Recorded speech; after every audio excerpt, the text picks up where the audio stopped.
बिस्मिल्लाहिर्रहमानिर्रहीम। अस्सलाम वालेकुम डियर स्टूडेंट्स, हमने प्रीवियस लेक्चर में मोशनल ईएमएफ को बड़ी डिटेल में स्टडी किया था। आज हम उसी मोशनल ईएमएफ के टॉपिक को कंटिन्यू करेंगे और फर्दर स्टडी करेंगे Faraday law and induced EMF. तो चलिए स्टार्ट करते हैं।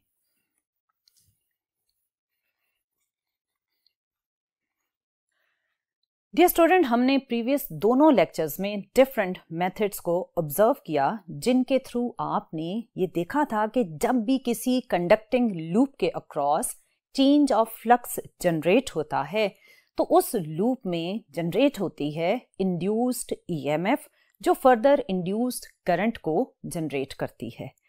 इन डिफरेंट मेथड्स में से कुछ मेथड्स मैं आपके लिए रिपीट करती हूँ।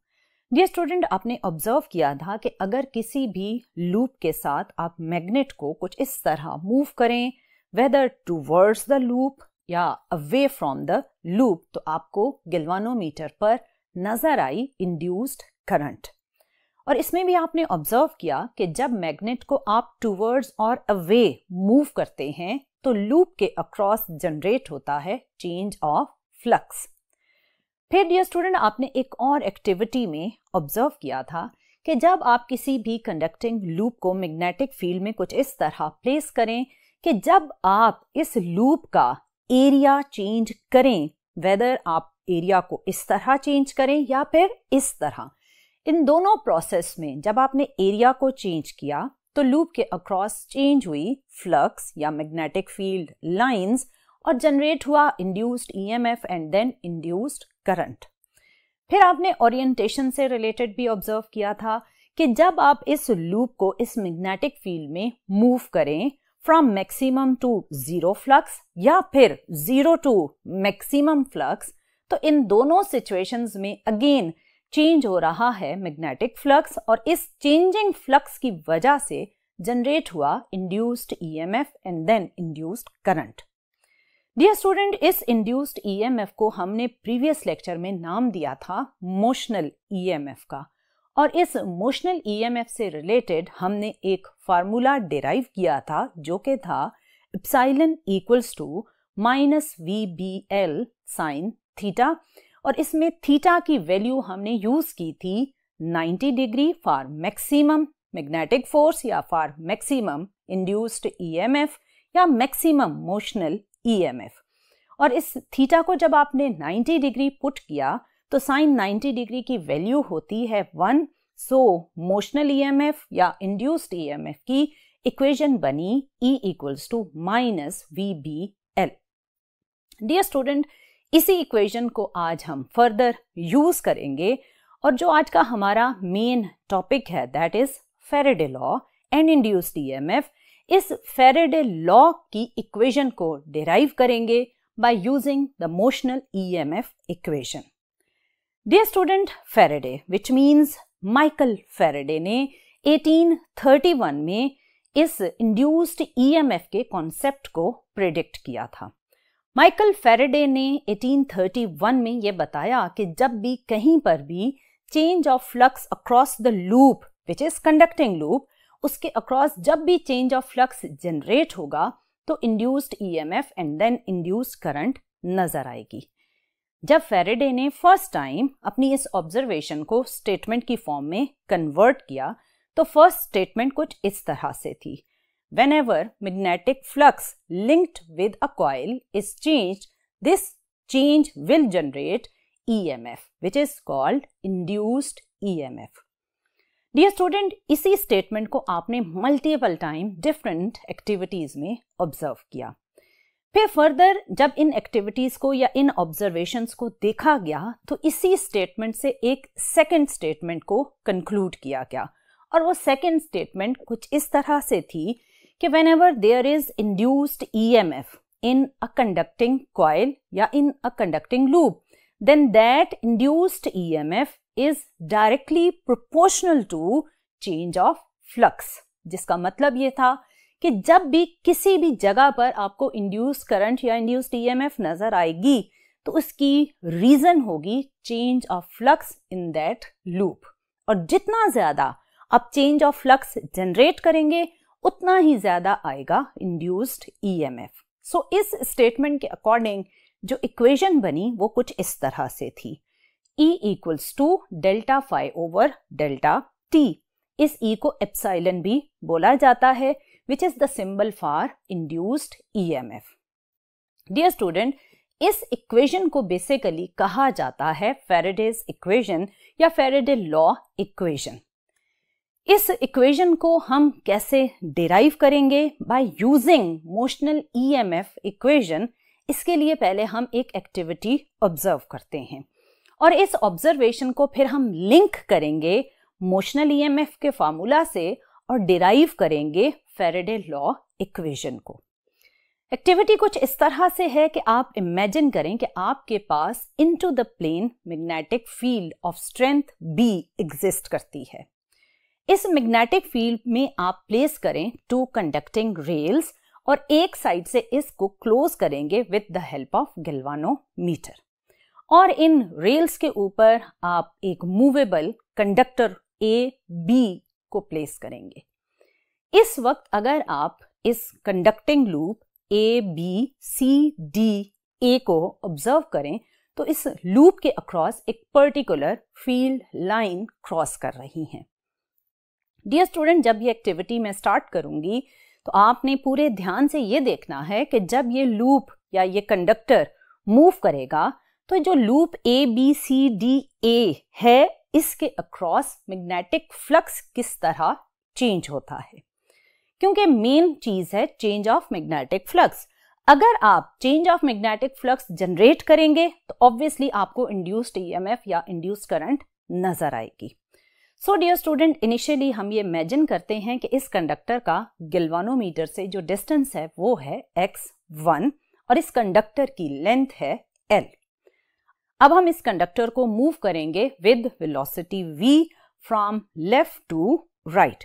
जब ये मूव करेगा तो ये कवर करेगा distance delta x with velocity v। इस सिचुएशन में अगर आपने गौर किया हो तो जब कंडक्टर मूव हुआ तो इस लूप विच इज ABCDA, इस लूप के अक्रॉस जनरेट हुआ इंक्रीजिंग फ्लक्स या चेंजिंग फ्लक्स और आपको गैल्वानोमीटर की नीडल डिफ्लेक्ट करती हुई नजर आई, और जैसे ही कंडक्टर रुका गैल्वानोमीटर की नीडल 0 पर आ गई, क्योंकि जैसे ही कंडक्टर रुकेगा तो चेंजिंग फ्लक्स का फिनोमेना खत्म हो जाएगा। सो जितनी देर तक चेंज ऑफ फ्लक्स होता रहता है इंड्यूस्ड करंट नजर आती है, लेकिन जिस मोमेंट पर कंडक्टर रुकता है और चेंज ऑफ फ्लक्स का प्रोसेस भी रुकता है उसी मोमेंट पर इंड्यूस्ड करंट की वैल्यू 0 हो जाती है। डियर स्टूडेंट, इस एक्टिविटी में अगर आप वेलोसिटी ऑफ कंडक्टर को लिखें तो वो वेलोसिटी कुछ इस तरह लिखी जाएगी। आप जानते हैं कि वेलोसिटी होता है डिस्प्लेसमेंट ओवर टाइम, और इस एक्टिविटी में जो कंडक्टर ने डिस्प्लेसमेंट मूव किया वो है डेल्टा x, और with in time delta t उसने ये डिस्टेंस कवर किया, तो वेलोसिटी की इक्वेशन बनेगी v equals to delta x over delta t। अब इस इक्वेशन को आप पुट करेंगे मोशनल EMF की इक्वेशन में जहां आपने वेलोसिटी टर्म लिखी है। सो आपकी इक्वेशन कुछ इस तरह से ट्रांसफॉर्म हो जाएगी। एप्सिलॉन या आप सिंपली E भी बोल सकते हैं, that is equal to minus delta x over delta t BL। इसमें आपने वेलोसिटी को उसकी equation delta x over delta t से रिप्लेस कर दिया। अब अगर इस इक्वेशन में मैं राइट हैंड साइड पर थोड़ी सी रिप्लेसमेंट करूं या जगह वेरिएबल्स की चेंज करूं तो ये इक्वेशन कुछ इस तरह भी हम लिख सकते हैं, that epsilon equals to minus b, bracket में आप लिखें डेल्टा x इंटू एल और b के नीचे आप लिख दें डेल्टा t। यहां पर जो ब्रैकेट के अंदर मैंने टर्म लिखी है that is delta x into L. अगर आप इस एक्टिविटी में जाकर इस टर्म को ऑब्जर्व करें तो ये टर्म बनेगी increase in area of the loop. जब ये लूप इस पोजीशन में था तो इसका एरिया कम था, जब आपने इसे मूव किया तो increase in area of loop generate हुआ। तो ये कितना increase in area of loop है, या आप सिंपली डेल्टा x वाली साइड को लेंथ ऑफ कंडक्टर वाली साइड से मल्टीप्लाई करके कैलकुलेट कर सकते हैं, which is delta A is equal to delta X into L. Delta A basically है increase in area of the conducting loop. So dear student, अगर हम इस डेल्टा ए को वापस उस इक्वेशन में पुट करें तो इक्वेशन इस तरह ट्रांसफॉर्म होगी, epsilon equals to minus B delta A over delta T. इसमें जो आपको न्यूमरेटर में टर्म नजर आ रही है बी डेल्टा ए, ये बेसिकली मैग्नेटिक फ्लक्स की इक्वेशन है। आपने चैप्टर 14 में मैग्नेटिक फ्लक्स की इस इक्वेशन को पढ़ा था, और उसी इक्वेशन को अगर हम यूज करें तो बी डेल्टा ए की टर्म रिप्लेस हो जाएगी डेल्टा फाई से, और हमारी इक्वेशन बनेगी epsilon equals to minus delta phi over delta T. Dear student, ये वही इक्वेशन है जो फैराडे लॉ इक्वेशन हमने अभी डिस्कस की थी, सिर्फ फर्क ये है कि इसमें आपको एक नेगेटिव साइन नजर आ रहा है। आप हैरान होंगे कि मैंने प्रीवियस लेक्चर में भी जब मोशनल ईएमएफ डिस्कस किया था तो उसमें भी आया था माइनस VBL यानी नेगेटिव साइन, और इस इक्वेशन को भी जब आपने डिराइव किया तो इसमें भी आया है एक नेगेटिव साइन। लेकिन मैंने ना प्रीवियस लेक्चर में इस नेगेटिव साइन को एक्सप्लेन किया और ना मैं अभी करूंगी, क्योंकि इस नेगेटिव साइन से रिलेटेड एक प्रॉपर टॉपिक है विच इज लेंजेस लॉ, और वो हमारा नेक्स्ट टॉपिक होगा। इंशाल्लाह जब आप नेक्स्ट टॉपिक पढ़ेंगे तो आपको इस नेगेटिव साइन से रिलेटेड सारी एक्सप्लेनेशन उसमें मिल जाएगी। सो आपने यहाँ पर इस नेगेटिव साइन को देखकर परेशान नहीं होना। डियर स्टूडेंट, अभी जो हमने इक्वेशन डिराइव की इसमें E equals to minus delta phi over delta T, ये इक्वेशन बेसिकली एक सिंगल लूप की मूवमेंट से रिलेटेड है। अगर आप इस सिंगल लूप को रिप्लेस कर देते हैं with n number of loops तो फिर यही इक्वेशन सिंपली कुछ इस तरह चेंज हो जाएगी, epsilon equals to minus n delta phi over delta T.